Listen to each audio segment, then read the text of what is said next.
This day in sports history. It's March 11th, and on this day in 1945, Byron Nelson began the greatest winning streak in golf history. So, 1945, World War II still raging in both the European and Pacific theaters, and if Byron Nelson could have been in one of those places, he would have been. But Nelson had a blood disorder that caused his blood to clot a lot slower than others, and so he was exempted. He did golf exhibitions and raised money for the war effort as much as he could, while also trying to bank some money from his tournament wins to put towards the purchase of a ranch in Fort Worth, Texas. Nelson admitted that this was his biggest motivation in the tear that he went on in 1945, saying each drive, each iron, each chip, each putt was aimed at the goal of getting that ranch. Each win meant another cow, another acre. On this day, Nelson began a 5-month journey that has never been equaled, nor will it. Nelson teamed up with Harold Jug McSpadden in the Miami 4-ball tournament at the Miami Springs Country Club, and he won. It was the first in a string of 11 straight wins that included the PGA Championship. Now, they did not play the Masters that year due to the war, but due to the way that he was playing and the fact that he won it the last time they actually played the Masters in 1942, he could have easily won at Augusta as well. It was not until he finished 4th at the Memphis Open in August that his winning streak ended. He won 18 tournaments that year and an estimated total of $60,000. However, some of those winners' checks were paid out in war bonds that did not mature for 10 years. Nelson cashed those in early for decreased value, so his true take-home was closer to $48,000. Adjusted for inflation in today's money, that works out to about $847,000. The average PGA Tour winner's check now is about $1.5 million. Now, that's the average. So, a guy like Brian Campbell, who won the Mexico Open last month, was handed a check for $1.2 million, more than $400,000 more than Nelson's adjusted amount for winning 18 tournaments back in 1945. I get it. It's like apples and nuts comparison, right? Nelson was playing during a world war when resources were being allocated elsewhere, and the PGA Tour really did not start to take off in popularity until Arnold Palmer came along in the next decade, not to mention that today's purses can draw a direct line back to what Tiger Woods brought to the game in the late 90s. Not just different eras, there are eras between those eras. But still, interesting to look at those numbers and what Byron Nelson began on this day back in 1945. Hey, real quick, you've heard me talk a lot about the Sterling Soap Company over the past few months, and if you haven't tried out their soaps, I get it. It's not easy changing up your routine. But let me just say, if you give them a try, I'm nearly 100% certain you will have zero regrets. They carry not only bar soap, but shave soap, liquid body soap, body lotions, beard balm, lip balm, and a lot more. Plus, there are myriad scents to choose from. Their products are made with natural ingredients and scented oils, and they are committed to being environmentally conscious. And I always get a handwritten note on my packing slip, so I know it's been checked before shipping, and it's a nice little human touch in a world that seems to be going away from that. Give Sterling Soap a try today at sterlingsoap.com. On this day in 1984, Lefty Driesell finally got a chance to cut down the nets in the ACC Tournament. Driesell had been the unfortunate, lovable loser in the ACC Tournament. He'd brought 5 Maryland teams to the championship game, only to lose all 5 of them. At least his Terps didn't have to play the top-ranked North Carolina Tar Heels, featuring Michael Jordan on this day. They'd been knocked out in the semifinals by Duke.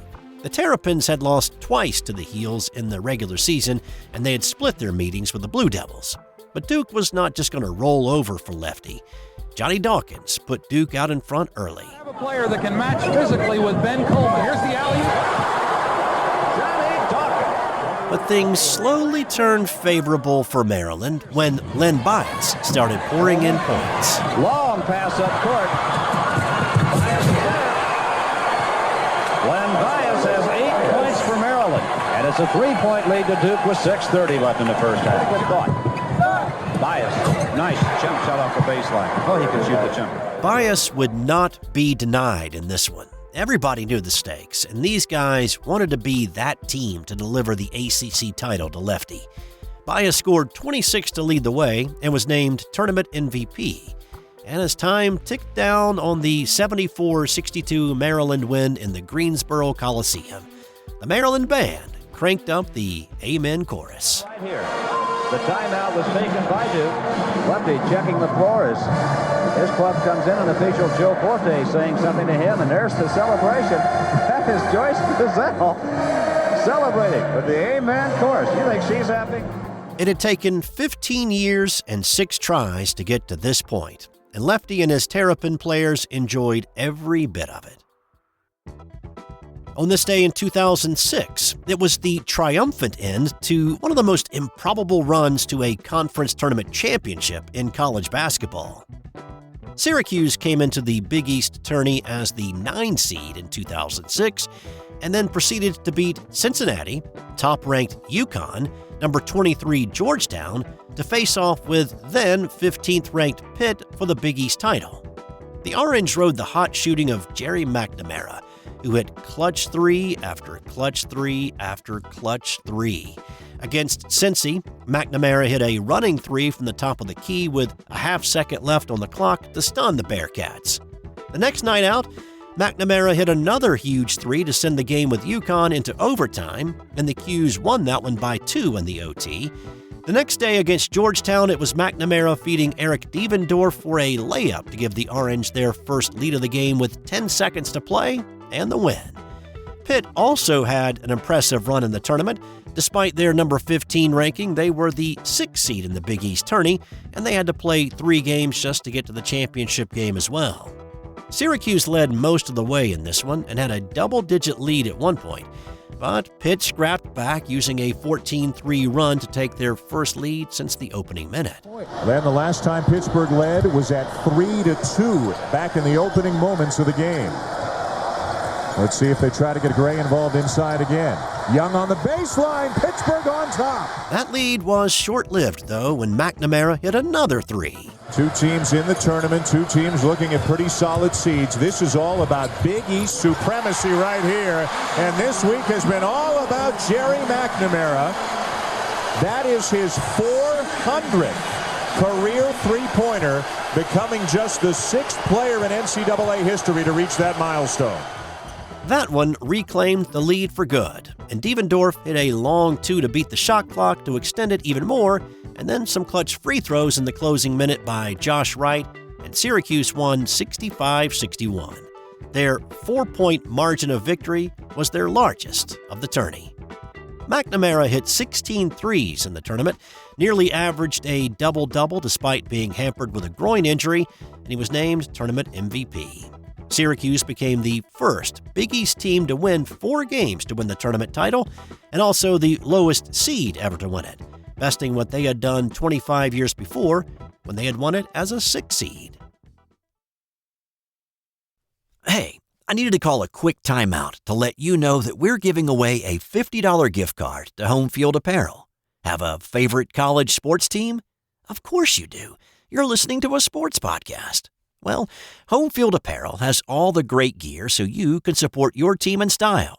Jerseys, hoodies, hats, and a whole lot more are available in your team's colors and insignias.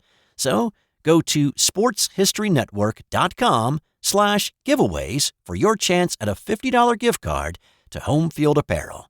I've also put a link in the show notes. Now, let's get back out there. We've got more of this episode to do. On this day in 1974, the commissioner of Major League Baseball stepped in and told the Atlanta Braves and Hank Aaron that he had to play the game. The start of the 74 season was still about 3 weeks away at this point, but in spring training, the Braves and Aaron had been asked about the pursuit of Babe Ruth's all-time home run record. At this point, Hank had 713 career homers, 1 shy of tying and 2 from breaking the mark. The Braves started off the season on the road with a 3-game series against Cincinnati. And the Braves had said that they were probably going to use Aaron as a pinch hitter in that series in the hopes that he would hit his record-setting home runs in front of the hometown Atlanta Fulton County Stadium crowd.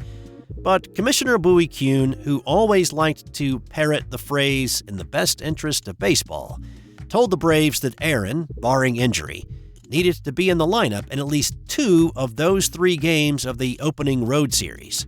The reason for the 2 out of 3 demand is that Aaron had played 2/3 of the games in 1973. Well, as it turned out, Aaron was in the starting lineup in the season opener in Cincinnati, and he hit a home run in a 7-6 loss on April the 4th. And now for the kicker. When Aaron broke Ruth's record in Atlanta on the 8th, Bowie Kuhn was not in attendance. On this day in 1979, it was one of the best examples of the old Rodney Dangerfield line of going to a fight and a hockey game breaking out. The Los Angeles Kings were on the road in Philadelphia on this night. They were coming off a pair of road losses, including a 9-4 beating at the hands of Toronto the night before. The Kings had also lost the previous meeting with the Flyers 3 weeks prior, with Randy Holt chalking up 10 minutes in the penalty box in that one. So, whether there was a carryover from that game or frustration with the blowout loss the night before or a combination of those things, it was a fight-filled first period. And Holt wanted in on the action. He threw a left into the jaw of a Flyer after a play was stopped for a face-off. And then the merry-go-round started. Gloves were dropped. Holt was swinging at Philly's Frank Bathe around a ref who was trying to break it up. Once that fight was stopped, they were both sent to the box for 5-minute majors and 10-minute misconduct penalties. They were not done, though. In fact, they were just getting started. They dropped the gloves again soon after the penalties ended. Watching the video of this game, there's not much hockey actually being played. There are fights everywhere on the ice, and not just including Bathe and Holt. So, why am I talking so much about this game? Well, Randy Holt racked up an NHL record 67 penalty minutes in this one, and that record still stands 46 years later. But the amazing part is that he racked up all of those penalty minutes in just the first period, including 3 game misconduct penalties. His dance partner that night, Frank Bathe, is 4th on the all-time list with 55 penalty minutes. There were 10 players with at least 25 minutes assessed against them. Those same 10 were also given game misconducts and spent the rest of the night in the locker room. Now, as a team, Philly had 194 penalty minutes, which is 7th on the all-time list, and LA had 186, good for 10th all-time. Oh, and the score at the end of the night? The Flyers won 6-3. And time now for That's Got Nothing to Do with Sports. Fun fact. Charles Dickens wrote under a surname when he first started out. His early works were written under the name Boz.